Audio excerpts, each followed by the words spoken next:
We have 4 professional investors in this space and others for the panel discussion. I'm literally going to introduce them by name and firm, which is a repeat of what you see below their bright, shiny pictures, and then ask each one of them to describe their role in investing, how they spend their time in investing, and also, because investors often get the earliest look at emerging innovations in any given sector, just to give us their thoughts on what they're seeing these days in terms of what's on the horizon. We have Duncan O'Brien from Cox. We have Steve Fredrick from Grotech. We have Ben Sampson from GE, and we have Brian Chang from Warburg Pincus. So a very esteemed set of investing institutions represented here. So Duncan, how about we start with you, if that's okay? Okay. Hi, everybody. Maybe just quickly, I have had about 3 major parts of my career. I spent a good part of my first part of my career on Wall Street at Goldman Sachs. I spent the middle part of my career at GE, and I've been with Cox Enterprises for the last couple of years. In my role at Cox, I am responsible for corporate strategy and investments for Cox Enterprises, which is the parent company of our 3 main operating businesses. Cox is a company that's been in existence for about 118 years. It is privately owned by the Cox family, and we have as a general mission making the world a better place. And you may have heard that from some of my colleagues earlier today, but I start with that because I think that really underpins everything that I'm thinking about in my new role at the company. My job is essentially to help the company, the board, and the family think about the next 25 years. We are about a $20 billion revenue company today.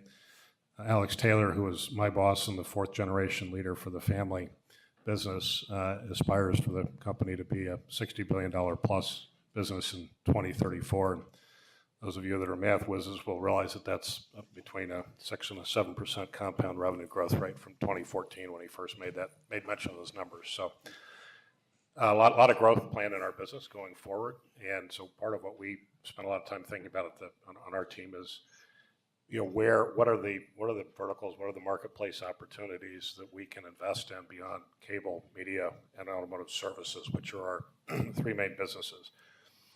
Sustainability and clean technology has been really a part of the company for a very long time. Our Cox Conserves team was, I think, formally formed about 10 years ago, and this was initially an internal effort to eliminate our environmental footprint over a multi-decade period.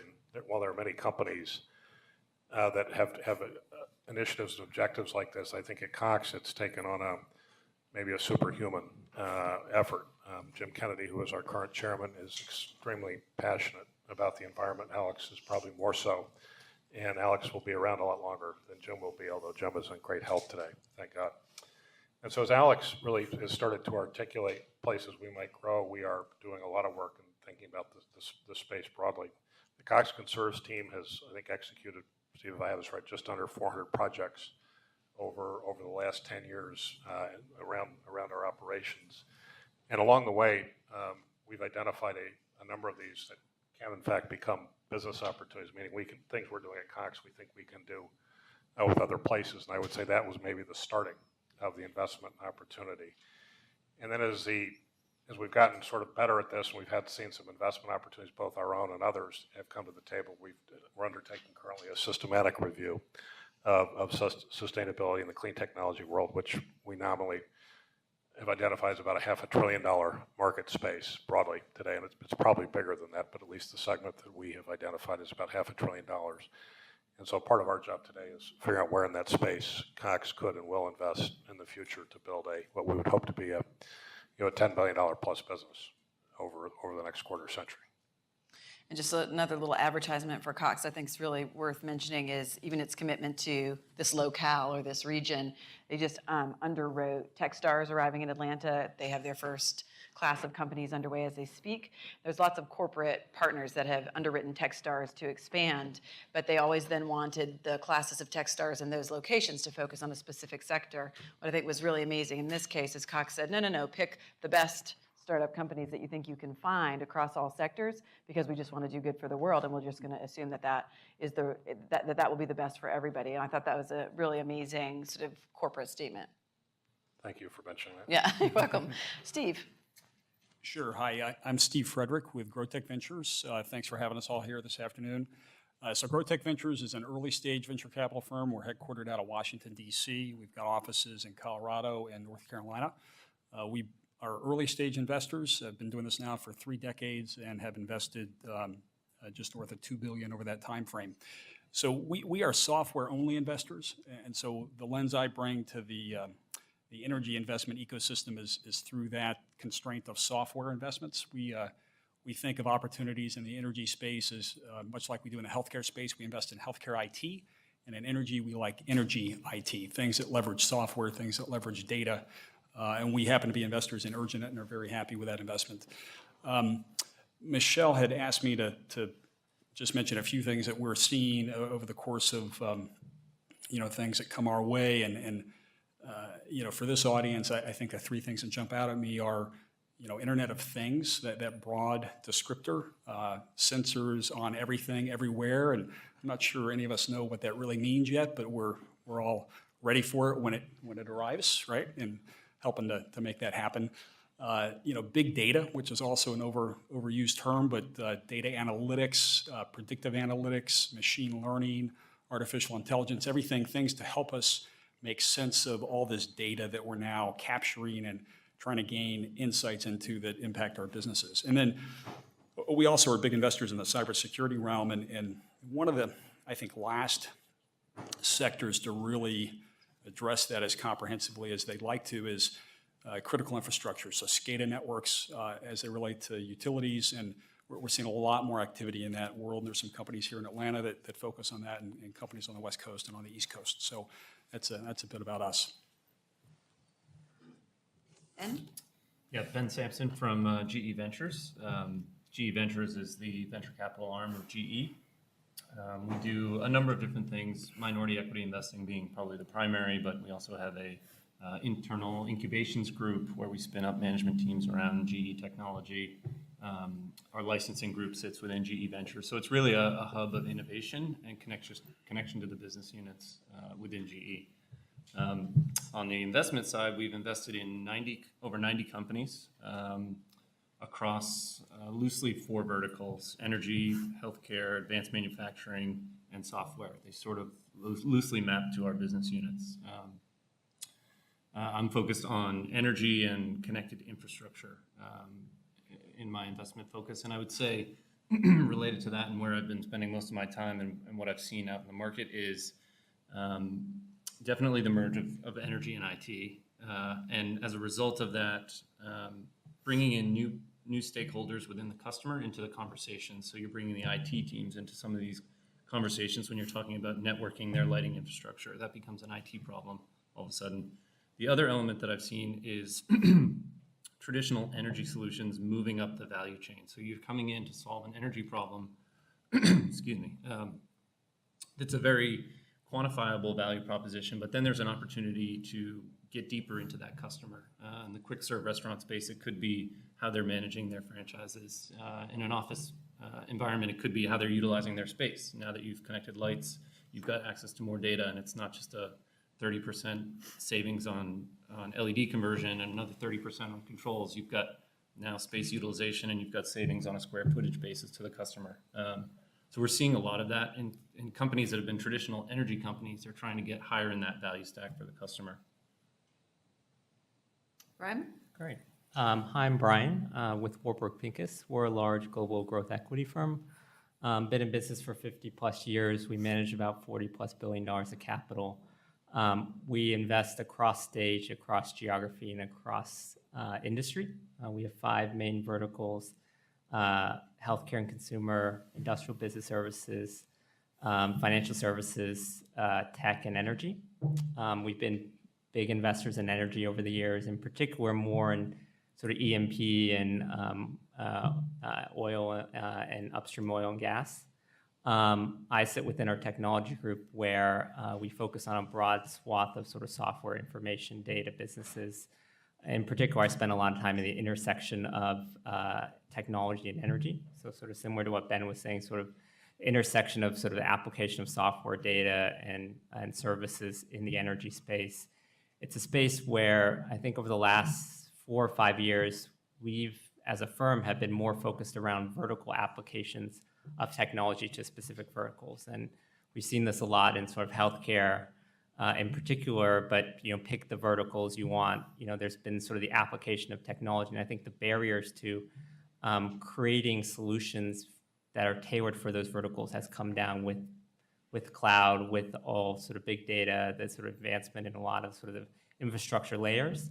And what we've seen over the years is energy's been sort of the laggard in many cases in terms of the application, but we think that the barriers have come down a lot over the years, and we're starting to see more and more opportunities to apply things that I would say aren't cutting edge, right? It's not that a lot of things that are happening are sort of the cutting edge of technology. It's just the application to a particular vertical. And we think there is a lot of opportunity in the energy space to do that, where companies in the past have not sort of adopted a lot of these technologies that have been more prevalent in a lot of verticals today. So I'm just in a minute or two going to open it up for questions in the audience, because I think that's going to make sure that what's on your mind is what gets reflected in the panel discussion most. But I did just want to focus in on that last point that you ended on there, Brian, which is there's sort of a hypothesis or an assumption in the industry that maybe energy companies have been slower to adopt some innovations on the technology side of things. Would you guys agree with that? And if you project yourself forward 5 years in time, how much of the new innovation do you think that's going to be adopted by energy companies is similar to technology already adopted by those in other verticals versus much more step function, discontinuous types of innovations? I'll take a first stab at Yeah. this. I mean, I think, part of the reason for that is when you have a monopoly, as many energy companies have had, you have less catalysts to want to invest in, new forward-thinking technologies. And I think the healthcare sector is also an example of that, looking in arrears. I mean, look at all the inefficiencies in the healthcare sector, many of which are being solved with electronic data records and other, applications of IT that seem fairly obvious, but there wasn't historically an impetus that required that to happen. So I think part of that is just the evolution of the industry, deregulation, everything that comes with that, and it's all, I think, very positive. I wonder if, I'm just thinking a little bit about healthcare too, which is another space that we're playing, but I think about, maybe not everybody here remembers the original oil crisis in the 1970s, but there was a period of time there where people were asked in this country to basically just act more responsibly and use less energy. And that was sort of it was a crisis, it was an active request on the part of the government of all of us to do something different.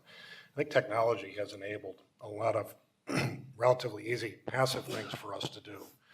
And I think the interesting thing about the next wave of technology in the energy space for me is how will technology encourage us to more actively change behaviors? Because it's one thing to know that parts of your building are using too much energy, but it's another thing to get people to do simple things like turn off the lights or to turn the air conditioning down by 2 degrees. Which are all things that we can do. Or when you get in your automobile, do you have your air conditioning, your car chilled to 68 degrees or 72 or 75? It's actually better for you if it's 75 when you get out and it's 95 outside, because you're less likely to start sweating immediately if you're 7 degrees warmer. These are really simple things that make a huge difference if millions of people do it. And just as a simple test, the next time you're walking down the street and you see a piece of paper or waste cup on the sidewalk, just watch for a minute and see if anybody stops to pick it up, and then be the person that picks up that cup. And if people see you doing that, maybe someone else will do it. I mean, these are really simple, and that's not a technology thing. That's just a behavior thing. But I think we've had a lot of technologies enable a lot of passive improvements in utilization, but we're never going to get there, either in energy or in healthcare, unless people and companies start actually doing things differently, more actively, because we all make 1,000 choices a day that impact usage. I like And that's that where interaction. technology could really be. The interaction between technology and behavior, I do think is super important, and I'm hoping that IoT and sensors take off, because my kids are still one step ahead of me as I try to track them. I'm trying to keep up with that. You sparked a question for me on that, Duncan, which is, also just a shorter few years ago, there was a boom and a bust in clean tech, at least for investors. And do you think that means there's a positive opportunity now for corporates or new entrant investors to achieve some upside, or do you think that that's going to have some lingering effect in stymieing innovation in this sector versus others? And not only to Duncan, I meant that to everybody. Yeah, I think, if you look at clean tech investing back in 2008, 2009, solar technologies, electrochemical technologies, these were getting a lot of dollars. There was a lot of dollars going into the sector from a venture standpoint. There are a lot of scars from that period. Yeah. But I think entrepreneurs today are actually leveraging a lot of great technology that came out of those years. You look at the cost of solar panels, the cost of energy storage. It's creating these opportunities in distributed energy resources, which creates a whole new problem at the grid level, where power is not just central power generation flowing one direction to the customer. It's now two-way flow. Customers are prosumers. They're producing and consuming electricity. Add in the advances in IoT and industrial internet, and you've got this new set of problems for entrepreneurs to solve. I think investors have gotten a little bit more savvy around figuring out capital efficient models in the energy space, as well as part of the lessons learned from previous years. And so I think it's definitely evolved over the years, and it's an exciting time to be innovating in the energy space.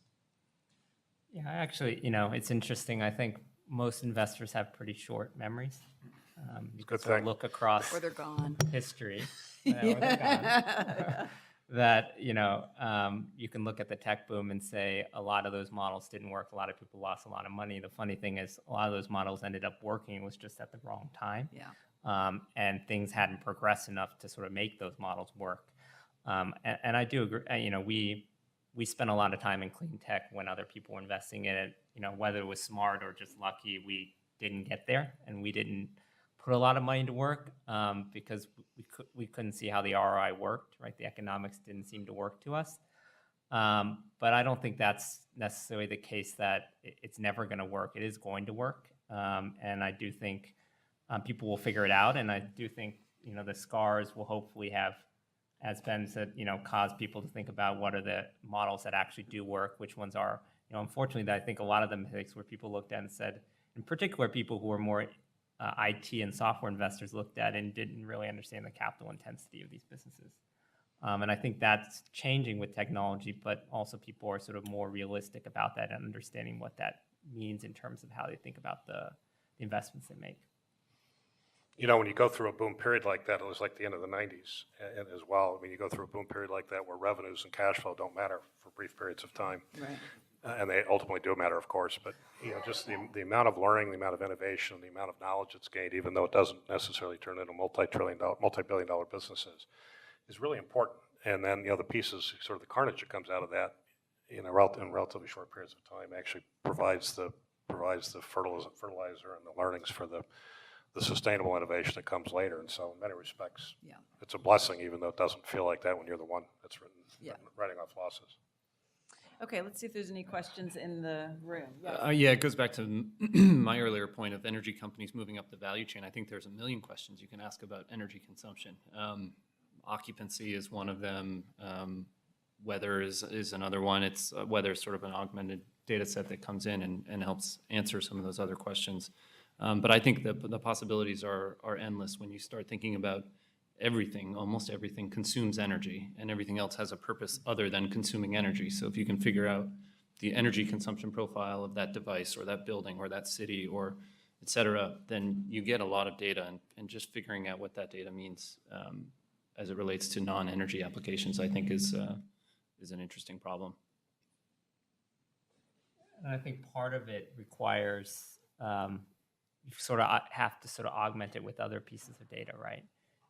You've got to, whether it's some of the things Ben was saying, you've got to find those other pieces of data. There's a lot of sort of insights you can drive from that data, maybe not from that data on its own, but as you sort of augment it with other pieces of data, I think there is a lot of value to it, right? And as Ben was saying, I mean, energy is it's what fuels everything we do. I mean, and turns on the lights, everything. So it's a big part of the economy. It's a big part of decisions you make as a business. And so it's just finding how do you find the insights and how do you find the other pieces of data that sort of are valuable alongside that data.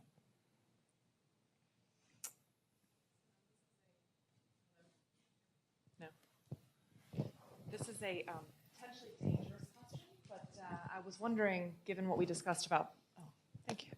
Given what we discussed about behavioral changes and what happened in 08, 09 in clean tech, I was wondering if the political environment, both of the country, in terms of the read of the population and those behaviors that are in place or not, as well as our leadership in the political sphere, how that does or does not impact your investment decisions in this space. It's more hot air. Well, the good news at Cox is we think in terms of decades, so we assume that this craziness will pass at some time in the next few decades. I think it makes it really hard to, I mean, our biggest business is a cable business, and not knowing, I mean, having seen what's happened in Washington the last couple of years in terms of the FCC's approach to cable, and the reality that the cable industry could become something like a regulated utility if, you know, if craziness prevails for a lot longer, is a pretty frightening thing when you have a very large asset that really generates most of your cash flow. I was thinking about the earlier question on the energy you know, data and all that good stuff, and I was wondering about the, you know, the incentives, and thinking about utilities have a certain set of incentives that are tied into the rate base and how they get capital improved, and that has its own set of issues. And then many other energy companies just want to make money and make profits, and so in both cases, they really don't have incentives to necessarily reduce usage. I mean, you know, it's better for them if more of their electricity or gas or water, whatever, is used. And the only real way to change that from a public policy perspective is to create interesting tax incentives that drive, you know, good long-term behavior. And that's I mean, to say that we've had any enlightened tax policy in Washington in our lifetimes, it's been a long time since Washington's really thought in a positive way about what tax policy can do. But tax policy is a pretty important lever if you want to change behavior in industries that are otherwise either trying to make profits or leverage rate base. But again, to do that right would be a pretty challenging thing for the current Congress, I think. Go ahead, Steve. I was just going to add that, I mean, I think politics and regulation in this particular industry, much like healthcare, another good example, influence the reality of things in a big way more than in some other verticals. And I don't know that either political party being in power changes much of that. I mean, a lot of it's hard to predict, which is why this investing business and the business of building companies is hard, right? Because you don't know what the future holds with regards to tax incentives, regulation, you know, much of the challenge with the early clean tech wave is that oil became plentiful and cheap, and all of a sudden it was not economically attractive to spend money on solar and those kind of things, and it's just hard to predict all that. So, I'm fascinated by the ability to seriously save money in energy efficiency with big data analysis, and I've been watching it carefully, and I was floored when Google put out a statement not too long ago that Google presumably is pretty good at managing data, and they said in their data centers, I read different articles, but they claimed that when they switched on their AI engines, their data center savings, over top of what I'm sure was already a pretty impressive set of power management, went up 20% to 40%. And I'm curious if you guys are most likely looking at the most cutting edge analytic models for, you know, energy consumption and reduction. You know, is that an aberration, or are we really looking at a world where if we're really smart about the way we consume energy, we can just doing what we still do without changing our habits, shave 20, 30% off our costs? Is that realistic, or is that just Google magic? Or a press release? Oh. Any ideas? I mean, in the absence of what caused that decline, it's a little bit hard to know, but it's. I'm just curious if you guys are seeing companies that were reporting through AI, you know, technology beyond big data that such things are possible. Steve, you can answer. I don't think we have, but I'm not saying. I think that the interesting thing that you're alluding to there is whether or not 20%, I mean, the dream of collect data that's hard to collect, apply advanced predictive analytics to it, even artificial intelligence that then iterates on that data for an organization that's then able to execute against it, is in almost every application we can think of still a pipe dream, still a big dream. And I think that's part of what we're all talking and seeing about here today. And it's a lot of the companies that we invest in are one slice of that. And I think it was Brian who said the real power, not only from the investor's side, but from the corporate benefit cost reduction and societal side of things is going to be in the integration of all those pieces. And that's, I think, why it's, you know, so important for the public sector and the private sector and the quasi-public private sectors, aided and embedded by money put to work, are going to have to lean all in on that. Because I think we're all as excited about that as you are, but it is, I really do think it's a big dream, maybe only being achieved this much by the most cutting edge so far. If it's a 20 or 30%, that's real, then we all should be investing in nothing else. Right. I was just thinking about that, you know, I wonder if they didn't do something with just cooling in the data center and, you know, just sort of knowing based on temperatures in different places, or, you know, having data temperature measures in different places, you could adjust cooling rates and you don't have to have the same amount of cooling on all the time because the servers, Yeah.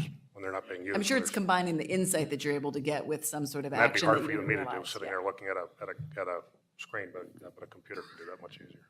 And one other comment on that, that a comment like 20 to 30 to 40% energy savings, it brings up the issue of baselining and what is that 20%, 40% coming from? I think certainly everybody wants to save energy. I think we are getting to a place where we can start benchmarking, and so pure energy savings relative to what you were consuming before is not the metric that people are going to measure themselves on. It's going to be benchmarking against customer A, B, and C that look just like you and who's performing in the top quartile of those customer sets. I'd like to see that be where we go to, and I think we're on our way there, but there's not enough data out there yet to do that. But I think that's the more interesting data point than comparing to what you were spending before. Hi, thanks. I'm hoping to get a little bit of guidance from you gentlemen. I recently started at a local environmental startup, very early stage, founded by a couple of PhDs from Georgia Tech. I'm super excited about our technology, and we even have some great customers. But I'm basically curious as to, you know, what are the success factors that you see in early stage startups? What do they use your money for to become successful? How do they make more money than they take from you to return on the investment?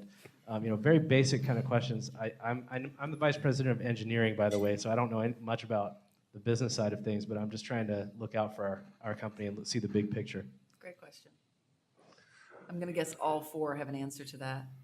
Yeah, I'm a fairly simple guy. I think there are a couple of key things. You know, first of all, is eliminating technology risk. So proving that the technology actually does what you say it's going to do, and then learning and figuring out that you can do that at scale as you scale. And then secondly is figuring out that you can actually work with customers, that there's a business model, revenue model relative to costs that actually works. And so that, you know, those pilots and then scaling into pilots. And once you have those two things and an understanding that there's a market that's big enough for further investment, you raise the capital necessary to do that. I think my greatest frustration with companies at your stage in life is that you want to do it all at once, and I think you end up wanting to raise a lot of money.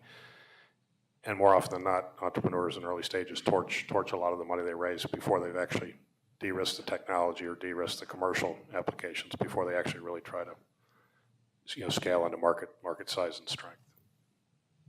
Yeah, I would echo Duncan's first comment, which is find customers that'll pay you for what you're purporting to sell, and you know, don't build it in a vacuum. Get a minimally viable product out there, sell it, take their feedback, improve it, rinse, wash, repeat. Keep doing that, and if they'll pay for it, you got a real business. Anything to add, Ben or Brian? I would only add, echoing those comments, and then I would add, figure out the value chain to the customer, where you fit in that value chain, and then the gaps that are in that value chain where you don't fit, and who the right partners are to address those.